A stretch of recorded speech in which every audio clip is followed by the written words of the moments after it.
Hello, everybody. Welcome to another exciting episode of Jimmy's JamBox. We're back at it again, and we're going to get on into it. But before we do, as always, please make sure to like, subscribe, push all the buttons, do all the things. You know, I don't know where they are, but you do, and I trust you. With that being said, here's a quick word from our sponsor. Organic herbs and botanicals, skincare and edibles, wellness for body and mind. The Brothers Apothecary. Fine teas and remedies. All right, thank you all so much for watching again. Shout out The Brothers Apothecary. Make sure to click the link below and go check them out. Guarantee you're going to like it. And with that being said, let's go ahead and get on into it. Here is today's guest. Hey, what's up? It's LILXMO. Hello. Thank you so much for joining us. What's happening, man? Yeah, why don't you tell us a little bit about, where you're from, what you do, give us that like Tinder profile of your involvement with music. Sure. I'm LILXMO. I'm a rapper from Hillsboro, Oregon, 25. Been rapping for pretty much my whole life.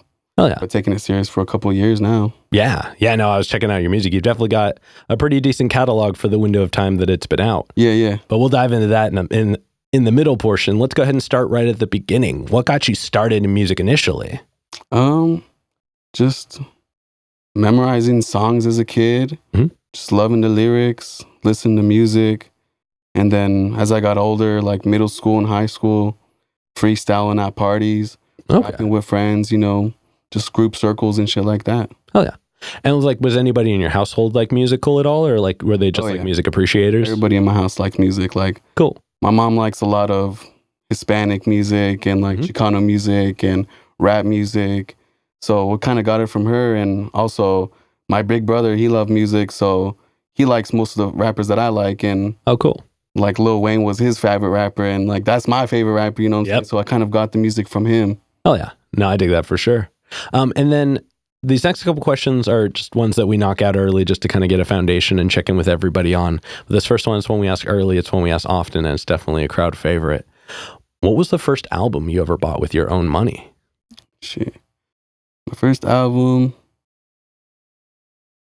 I think it was a Wu-Tang CD. Okay. Yeah, it was not too long ago either. It was maybe when I was like 17. It was like when I got my first check, So I bought that Wu-Tang, and it was I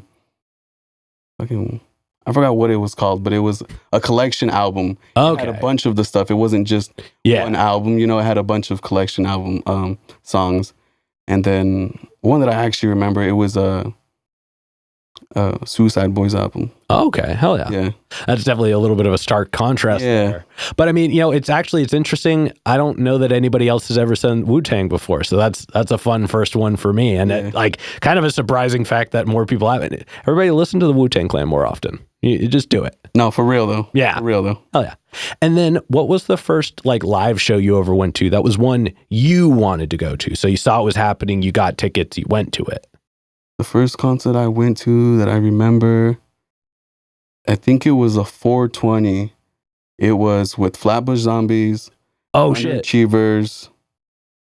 And someone else was there too, but dude, that concert was the fucking craziest concert. That was the best concert I ever went to. Yeah, and I can believe that. And it was one of their first concerts they ever did in Portland, they were very underground. They're still underground. Yeah. But now you come and see them at Rosen Theater and, big shows. Even at Motor Center, they'll come and do sold out shows and shit like that. But yeah, I seen them and it was just...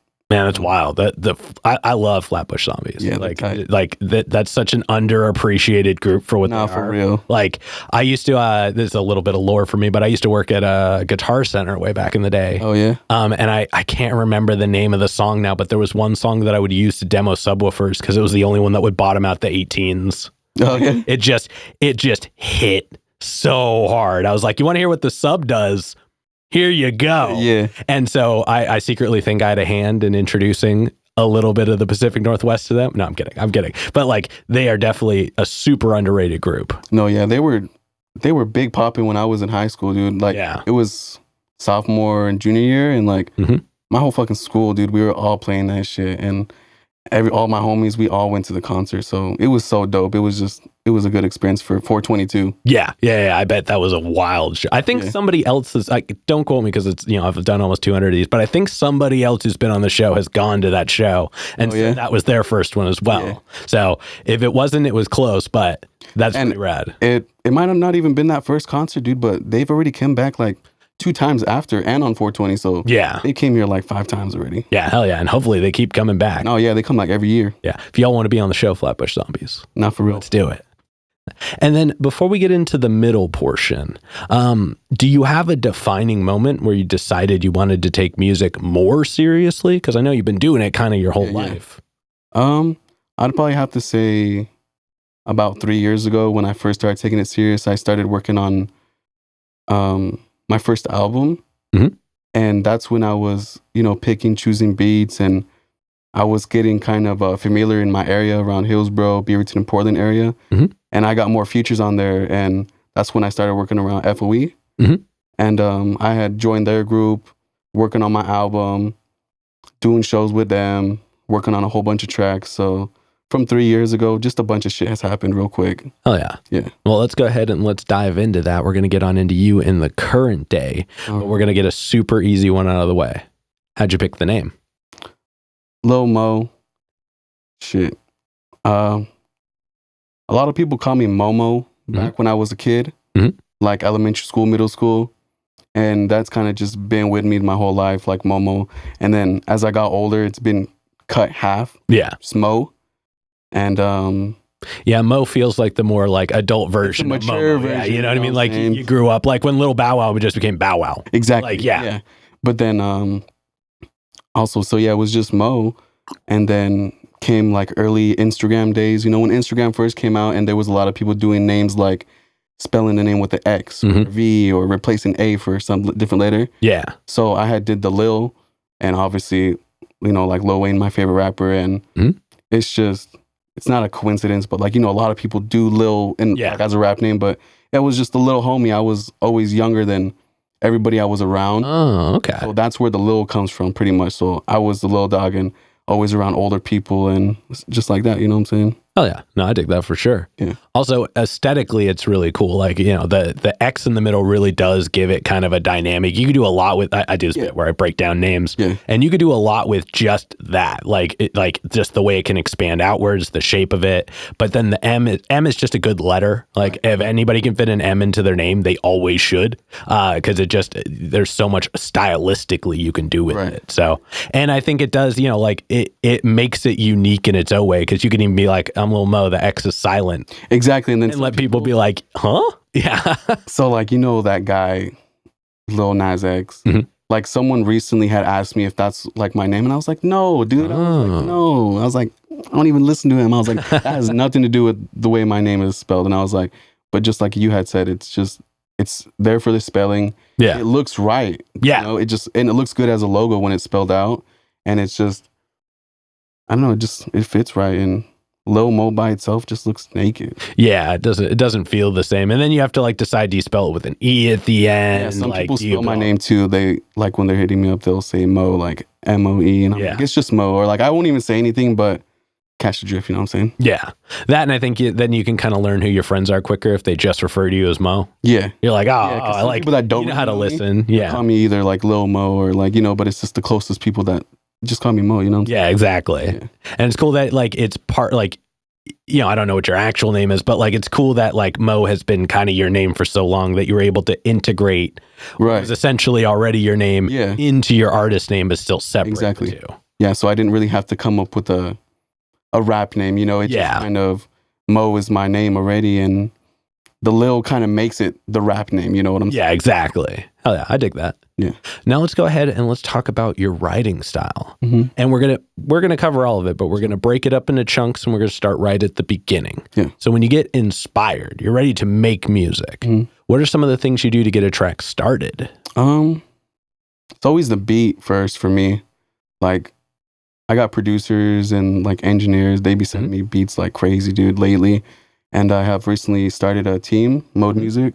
Oh, yeah. I got official producer, engineer, and a videographer. Oh, dope. Yeah, so I got a built team, and my producer's sending me beats like 3 to 5 beats every day or every other day. And I'm like, okay, bro, I'm getting lost. Like, yeah, it's like, bro, sometimes if I got nothing to do, I'll listen to them, but it's already like I'm a week off. Like, I haven't listened to any of your beats lately, dog. Like, take a break, you know what I'm saying? Send them to you in categories at least. Yeah. Be like, hey, here's a file of chill beats. Here's a file of hype beats. Exactly. Like, but it depends on my mood. I will ask them specifically for a beat on a song that I want to make. Like, recently, I've been working with a lot of like Detroit, West Coast, like Memphis type beats. Yeah. So shit like that is tight for me. See, I think that's one of the like most powerful things about working with somebody who makes beats, like especially because like, you know, everybody can do it themselves. Like, you know, I get that. Like it's that there's nothing wrong with wanting to do your beats yourself. Yeah. But when your bag is rapping and like, you know, that that's what it is, if you've got somebody who like you can communicate like an idea to and they can bring you back what you're looking for, that's almost better because they're not better, but that's more helpful in certain ways because then you don't have to spend extra brain power and processing time trying to come up with this thing that you've heard so many times. By the time you want to get on it, you've already heard it too many times. So like I think it's important for people who can't do both or don't want to do both because it takes away from their main talent to bring on somebody that they can just get tight with. Yeah, because I've tried to do that myself too. Like when I first started rapping, before I took it serious 3 years ago, I was making beats by myself. I was trying to learn how to make beats by myself using like BandLabs and what is that, GarageBand? Shit like that. Just I was trying to figure it out, you know. But I definitely was not me, and I definitely couldn't make a beat. Like, I don't know, bars. Like, I know when to rap on. You know what I'm saying? But I can't make the beat. And then, like, I'll listen to it later, and, like, I start rapping to it. I'm like, this don't even sound right. Yeah, no. You know what I'm saying? Like, I'm not a beat maker, so. No, and being able to acknowledge that, I think, is an important part of, like, knowing your craft. Exactly. You know what I mean? Like, if you know this is what you're good at, just get so good at it that people who are good at the other parts of it want to work with you. Exactly. That's kind of what I've tried to preach on the show on many, many episodes now. So it's nice to hear somebody else going that route and it's working. Yeah. And then I guess, you know, before we get into the other parts of it, how did you come across your videographer? You know, can't leave them to the side. So my videographer, I had been working with him about 2.5 years. He's Kid Mo, actually. He came in with Spence and F.A. Ronin. Yeah. Came in and filmed them. Also, shout out Spence Boston. Shout out motherfucking AMG, bro. Hell yeah. Shout out AMG. Y'all winning team for real. Hell yeah. But what were we talking about? Mo? Yeah. So yeah, I've been working with him about 2.5 years, and he did one music video for me and FOE. It was a party song. It was dope. So we like did like a house party, and he came through and shot a music video. And I also had got a song with him because he's a rapper as well. Oh, dope. Besides a videographer. Yeah. And so I got a feature with him. And right after we did that party video, we went outside and we shot another video for the song that we did. Perfect. So I did 2 videos in one night. And from there, I had already another song lined up with him. We shot that in a couple weeks after that. And it's just been building up, dude. I've been doing a video with him like every other month. And this year, I've been trying to do a video every month. Oh, okay. Yeah. So with him, it's just nonstop work for like 2.5 years. Yeah, it sounds like he definitely, he's got the tenacity behind it to be able to put that kind of work out. And not even just music videos. He'll go and do like show recaps. He'll do photo shoots for me. Like he even came to my daughter's birthday. Oh, hell yeah. And did photos for us. And just small things like that, you know, it's more of a friendship with me and him than business now. You know, I think that in the world of creation, like in the world where like people are doing their art, it kind of has like the lines definitely have to blur. Like, you know, you should still respect that they are, you know, doing their thing and like acknowledge that appropriately. But you should also have like a human relationship with them and let like them share your life, you share their life. Like, I think there's a lot that can go into both sides of things. You know what I mean? Yeah. But we definitely tangented away from the main questions here. So we'll get back into that because we were talking about, you know, your writing process. Yeah. And once you get a track finished writing, so it doesn't have to be released per se, but once you've gotten it finished. And I guess I should ask, do you freestyle? Do you do pen and paper? I don't freestyle anything at all anymore. It's been like, I mean, I'll freestyle like when I go out and stuff, but I will never do a freestyle track. Okay. I won't do that just because I like taking my time before I writing in. I will never go to the studio without my song ready. Yeah. I have to go in the song. No, I respect that. I respect that. I need to make it sound perfect. And just like this past month, dude, like I went to go record like 4 or 5 songs, and I went back already 2 times to go record the songs just because it didn't meet my standard. You know what I'm saying? Like I had to record it, re-record everything, the chorus, the hook, ad-libs, everything. It didn't take too long because it's better that you re-record songs sometimes because I memorized it. Yeah. I didn't have to read off my phone.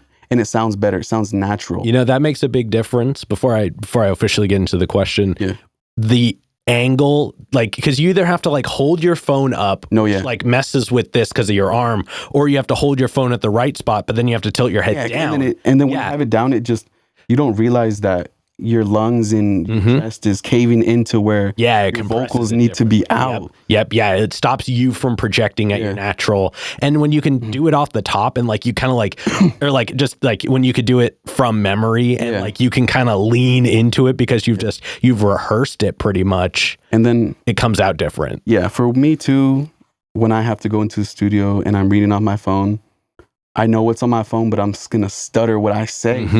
Because you're going to second guess it because you're like, I know the line, but do I know the line? Exactly. Yeah. Exactly. And it's like, or I feel like I already said it, but I didn't yet. Yeah, exactly.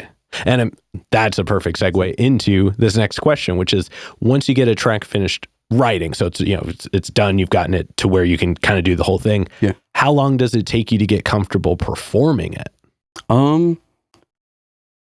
So after I record a song, I usually get like right after I leave the studio, I'll get the rough draft, and then from there it'll take a few days to get the mix and master, and then so like I have to wait for the track to be fully mixed and mastered to even perform the song. So you don't perform music until it's been released? Yeah, I don't. Okay, I won't, interesting. Actually, never mind that. I actually did perform 2 songs from my album that's going to be coming out. We'll talk about this later. Okay, hell yeah. So yeah, I performed 2 songs just last month that are going to be on my upcoming album. But besides that, no, I don't really perform unreleased music. Okay, interesting.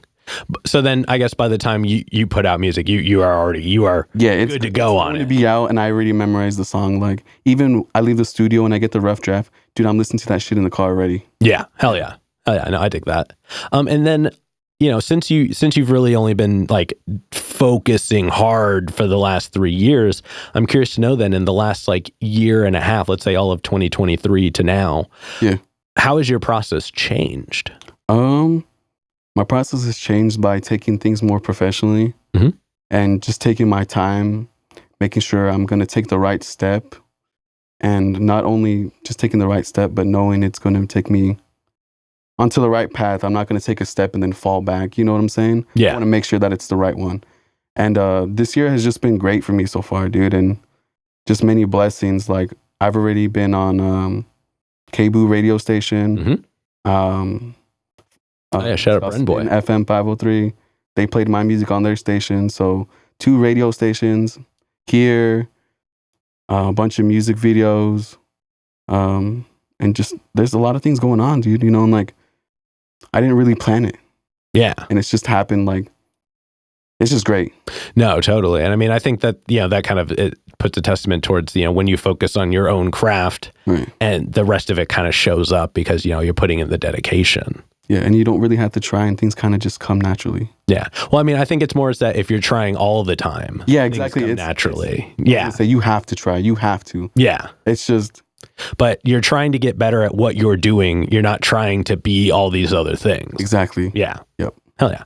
And now let's go ahead and talk a little bit about your music, because I was diving onto Spotify like I do with everybody, and your music goes back to 2022. Oh yeah. But like you've got a grip of it. And besides that, dude, I even got music that is like on YouTube and SoundCloud. Yeah. Oh, believe me, if I had more time in a day, I would dive everything on everybody's. Yeah. I got shit. I try to stick man too. Like I was like 16, but for sure. Yeah. What were you gonna say? I was gonna say checking out your music and stuff like that. Like you've got I mean, first of all, really consistent. Yeah. Like everything is kind of on point with itself. Like when I went way back to the beginning, I wasn't like, oh, yikes. Like, you know what I mean? Like I could see what you were doing. Like the production gets better over time and clearly you've been settling into it. But like you've always kind of had what you're doing now. And it's nice to just kind of see that you've grown into it more. And I mean, your most recent track, Big Bank, definitely a banger. Like big fan of that one.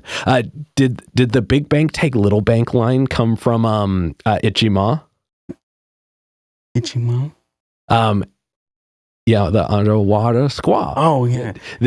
There's an opening line. I can't remember who said it, but the like was it Ski Mask? Yeah. Where he's like, Big Bank take Little Bank bow to the Lizard King. No, it's from an old song, dude. I think it's from like some New York shit. Like it had to been like Fat Joe or like something like that, you know? I don't remember the song, but it was definitely a reference from like a 90s, early 2000s song. Okay, cool. Nothing new. I figured it came from somewhere, but I didn't think it came from that. But like that was the second I read it, that was the first thing I heard. And then you said that and I was like, oh, hold on a second. I gotta know that. So that one was a little bit for me. Yeah. But the track is definitely a vibe. But if I had to pick a personal track, like I like to do, it would be Big Things. Oh yeah.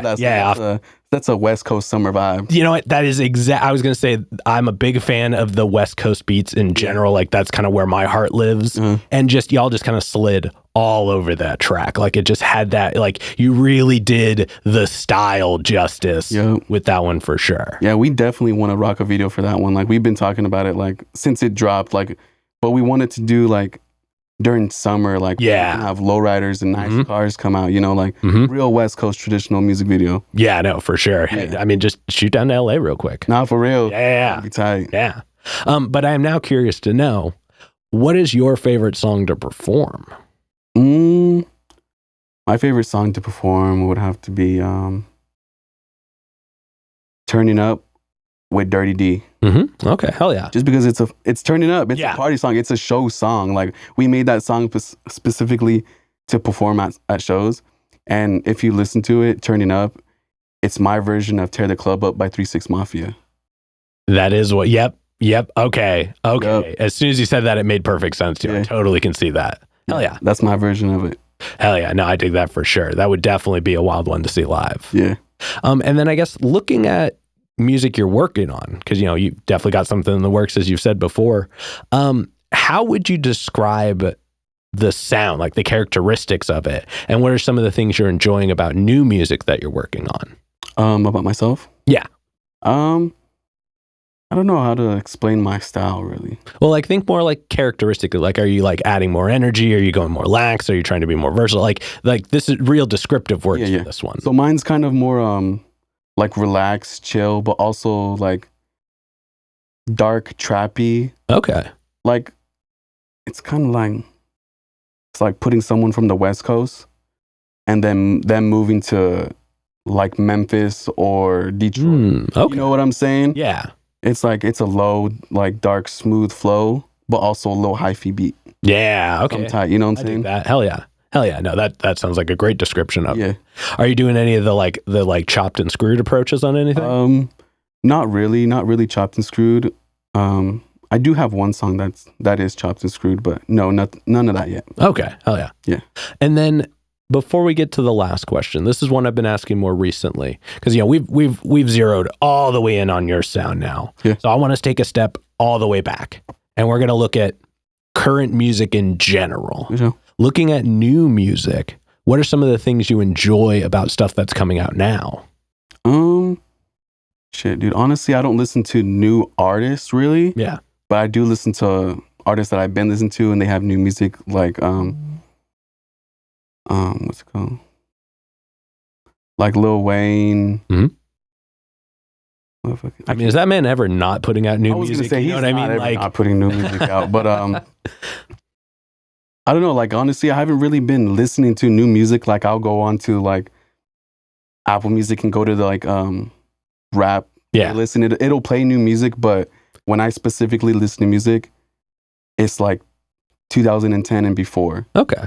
I listen to like 3 6 Mafia and I listen to fucking NWA and I'll listen to Drew Down and a lot of West Coast shit. Just kind of has to fit my vibe, you know what I'm saying? I don't really like to keep up with what everybody's listening to. Like, No, I gotcha.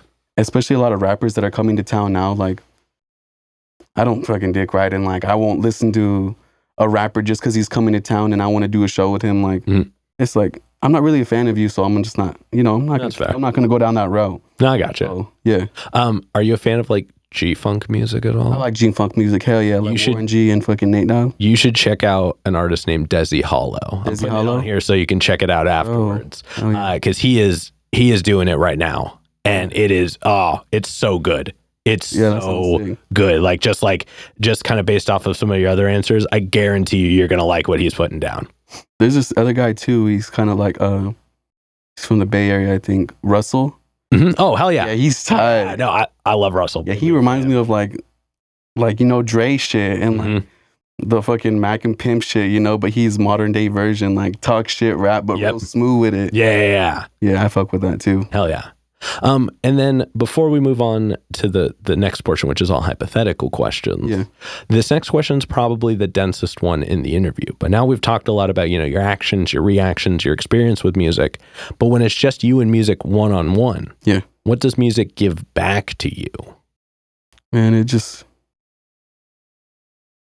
takes relief off like everything. Just listening to music is just, it frees you, you know what I'm saying? And just smoking and listening to music, it takes your mind off everything. And writing music just makes you feel free. You're on a train that's not going to stop. You know what I'm saying? You're writing lyrics and you don't want to stop. You're already past your 16 bar or you already wrote the chorus. You want to get to another song and just, shit makes you hungry. You know what I'm saying? Like, I don't know how to explain it. It's just music makes you feel alive for real. Like there's different levels to it. You really got to love music to feel it. Yeah. No, that's a great answer. I really enjoy that actually. Thank you for sharing that. Yeah. Now let's go ahead and let's move on to some hypothetical questions. And for these, sky's the limits. The questions are all made up, so the answers are allowed to be as well. This first one's pretty straightforward. If you could work with any one artist or any one person, the only requirement is they have to be alive. Yeah. Who would you want to work with, and how would you want to work with them? Shit. I know Lil Wayne's my favorite rapper. I was gonna say, like, it's not gonna be Lil Wayne though. I mean, at this point, he's put out so much music, like you almost don't need to work with him to know like what he would do. You know what I mean? Like, but it would. I don't know how to say Rick Ross right now. Oh hell yeah! Just because he's on his shit, dude. Yeah, and he's really on his shit right now. Like. That's a really He's never going to fall down. No. Especially with all that beef shit that's going on, but Rick Ross is the boss. Yeah. No, that's Lemon Pepper Stepper. Wing Stop Getter. Yep. You know? Damn, that's a really good answer. Yeah, Rick Ross the boss. Hell yeah. And then subsequently, who's a local artist that you're aware of that you haven't gotten to connect with yet, but you would like to? Shit. There isn't really an artist that I haven't worked with that I want to work with, but or not necessarily that I don't really know of, but Tilo, he's from my town too, and he's from an area. I really want to get on a song with him, but there's just a bunch of cats that rap out here that I know I can get a song with. Yeah. And it's just, I don't know how to explain it. Like we're gonna have to really work. We're gonna have to really want the song, but I've already got on a song with everybody that I wanted from my town pretty much. Oh yeah. Yeah. Well, everybody at Tilo in the comments. Let's see if we can get that to happen. For real, get his attention on this. Hell yeah. And then for this next one, like I said before, sky's the limits, and it's pretty literal in this sense. Yeah. But if you could perform anywhere in the world, and I mean, you don't have to worry about crowd access or building stability or power. It's guaranteed the best lineup, guaranteed the best show. And it doesn't have to be a venue. It can be anywhere. Where would you want to perform? Shit, dude.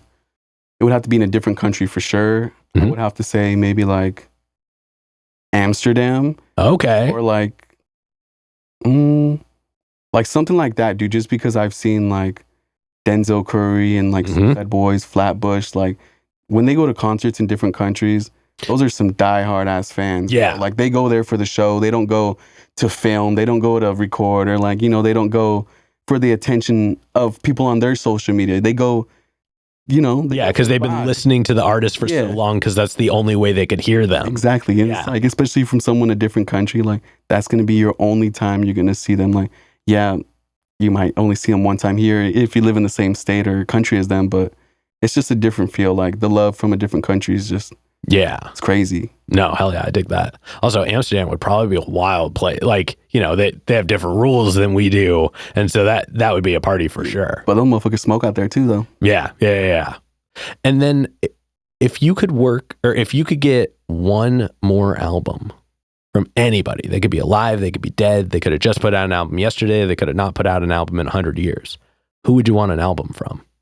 I don't know. I'll probably say Eazy-E, actually. Okay. Hell yeah. Man, you were coming out with some quality, like, cut answers right now. Like that. Hell yeah. I dig that for sure. Yep. I would say Easy motherfucking E. No, I love that. All right. But now we're going to go ahead and we're going to start wrapping this up. What can we look forward to between, let's say, now and the end of October? What do you got going on in that window? Yeah. Well, obviously, I was going to say the only thing music video every month. October is there's going to be a music video every month. So look forward to that. Mm-hmm. But next month, my birthday, May 25th, is when we're going to drop the album. Oh, we have an album release party. Hell yeah. It's going to be at Kid Mo's house. So he's going to be, y'all heard it here. We're going to do a music video and all that stuff. So it'll be dope. Hell yeah. I dig that. Yeah. And then for the next one, go ahead and look straight at the camera and tell everybody how they can find you. You can find me on all social media. My Instagram is official_LilMo. And then really you can Google Lil Mo on fucking Google and you find all my music, all social medias and all that stuff right there. Hell yeah. And then any other plugs, any other shout outs, anybody else you want to put on while you're on here? Just fucking shout out AMG, shout out Indo Slim, shout out FOE, shout out everybody that been rocking with me for real. Hell yeah. And then we got one last question to go. But before we do, I'm going to steal the camera for just a second. As always, y'all, please make sure to like, subscribe, push all the buttons, do all the things. You know, I don't know where they are, but you do, and I trust you. And one more shout out to you, the Brothers Apothecary. Make sure to click the link below and go check them out. Guarantee you're going to like it. And with that being said, the final question. And this is entirely up to your interpretation. But what is an album you feel is more on the obscure side of things? So it's a deep cut. It's one not a lot of people would know, but it's one you think everybody should know. One that they should listen to? Yeah. I don't know. I'll probably have to say like some dope, like older shit, like my vibe shit, like Raider Clan, Black Raider Clan. Okay, hell yeah. Some kind of like some like it's Cali and Florida mixed shit. Yeah. When Denzel Curry was in that group. Yeah. He was really big. Damn, that's such a deep cut. I don't even know. Yeah. So I'm definitely gonna go check that out now. Yeah. Thank you for that. Yep. Well, yeah. With that being said, we're gonna get up on out of here. Dude, thank you so much for joining us today. I appreciate you bringing on me, bro. Yeah, thank you for being here. This has been another exciting episode of Jimmy's JamBox. I'm Jimmy. I'm Lil Mo. And we're signing off. Later, y'all. That's a wrap. This is not a podcast. This is a show.